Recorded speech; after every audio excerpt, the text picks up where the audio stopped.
Cinderella. Once upon a time there was a beautiful girl named Cinderella. She was so kind that even the mice and the birds were her friends. What color is Cinderella's hair? Blonde. What color is your hair? Blonde. Yeah. Each morning the birds woke her from her sweet dreams with their song. Cinderella lived with her cruel stepmother and her two stepsisters, Anastasia and Drizella. Do you like those names? I don't. Wicked. Ah, they do look wicked, don't they? I don't like those names. They treated her like a servant. Cinderella had to do all the cooking and sewing and washing and scrubbing. Her sisters never did any work. One day a royal messenger came to the house. He brought a letter from the king. The stepmother read the letter. The king was giving a royal ball for the prince that night. Every girl in the kingdom was invited. "That means I can go," Cinderella cried. Her stepsisters laughed. "Imagine Cinderella dancing with the prince," Drizella crackled. She's only fit to dance with a broom," added Anastasia. "But the letter says every girl is invited," Cinderella insisted. "So it does," the stepmother agreed. "You may go if you get all your work down. And if you can find something to wear." "Oh, thank you," said Cinderella. She quickly ran up to her room. Cinderella pulled a dress out of her trunk. "This was my mother's dress," she told the mice. "Isn't it lovely? It just needs some decoration." Cinderella's mice had never seen her so happy. A thin mouse called Jacques thought Cinderella would be the prettiest girl at the ball. A fat mouse called Gus agreed. Cinderella took out her sewing basket. "I'll need a sash and some beads," she said. Just then her stepmother shouted, "Cinderella!" Cinderella hurried downstairs. "Cinderella, wash the floors," her stepmother ordered. "But I washed them yesterday," Cinderella said. "Well, wash them again," snapped the cruel woman. "And dust the drapes and clean the windows and finish the sewing."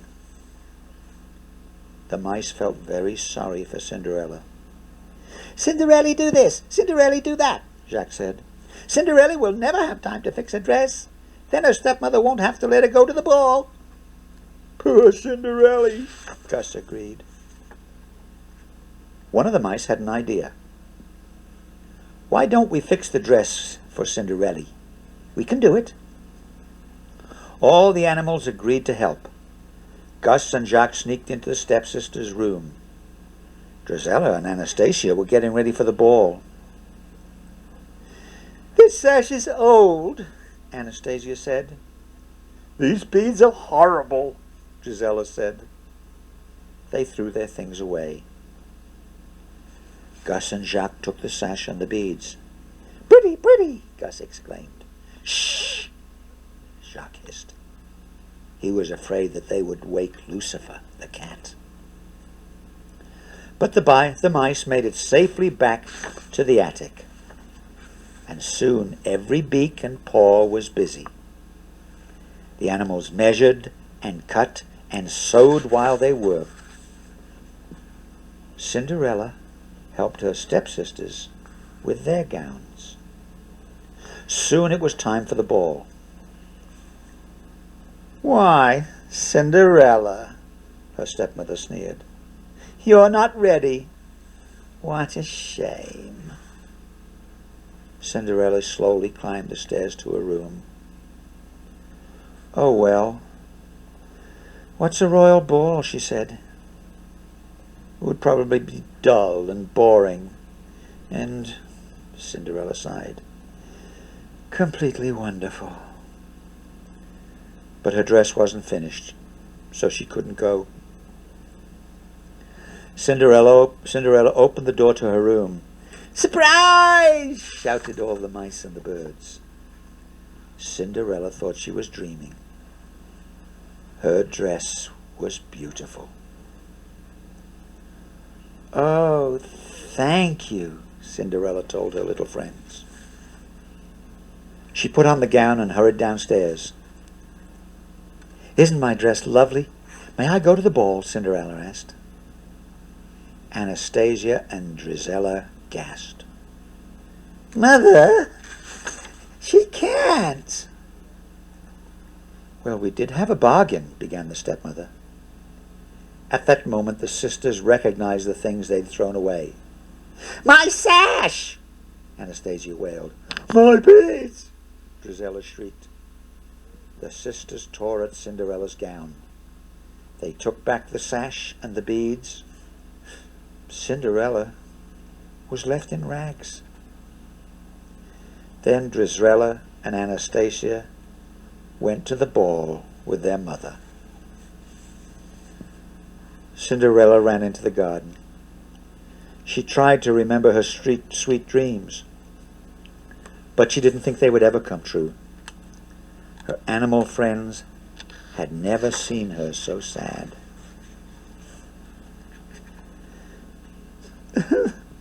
"There's nothing left to believe in.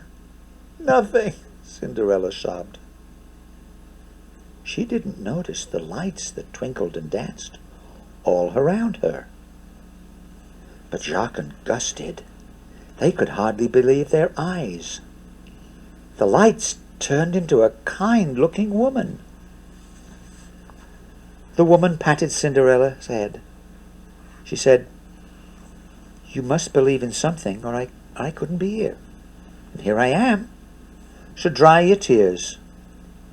And where did I put my wand? The woman was Cinderella's fairy godmother. Everything she needed to help Cinderella was right there in the garden. The fairy godmother waved her hands. Bibbidi-bobbidi-boo. The mice became what? The mice became 4 horses. Bibbidi-bobbidi-boo. The pumpkin turned into a what? Beautiful coach. The horse became a coachman, and a dog became the footman. The fairy godmother was very pleased. "Hop in, my dear. I can't waste time," she urged.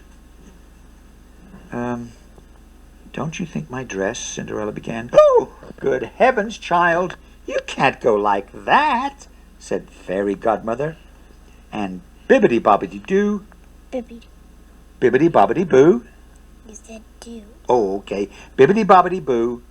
Suddenly, Cinderella was wearing the gown of her dreams. On her feet she wore glass slippers. Fairy godmother said, "Like all dreams, my magic must end.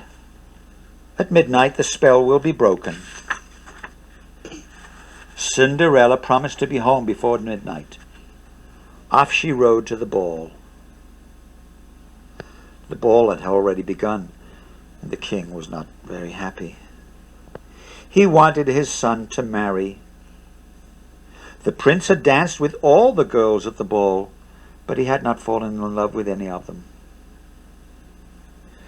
"Oh, love at first sight only happens in fairy tales," the duke told the king. At that, Cinderella made her entrance. The prince stared in wonder. Here was the girl of his dreams. The prince asked Cinderella to dance. Cinderella and the prince danced around the ballroom. Everyone wondered about the beautiful girl. "Do we know her?" Drizella asked. "Oh, the prince seems to," Anastasia said jealously. "There is something familiar about her," the stepmother said.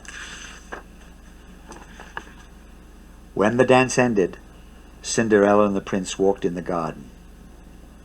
They were falling in love. Suddenly the clock began to strike midnight. Bong! Bong! Bong! "Oh, I must go," cried Cinderella. "Wait," called the prince. But Cinderella couldn't wait. As she fled, she lost one of her glass slippers. The prince showed the glass slipper to the duke. "Find the girl whose foot fits this slipper. I will marry her," the prince said. Meanwhile, Cinderella's dress had become rags again. The coach was now a pumpkin. The horses had become mice again, and the coachman and the footman had turned back into the horse and a dog. All Cinderella had left was one glass slipper. The duke searched the entire kingdom for the girl whose foot filled the slipper.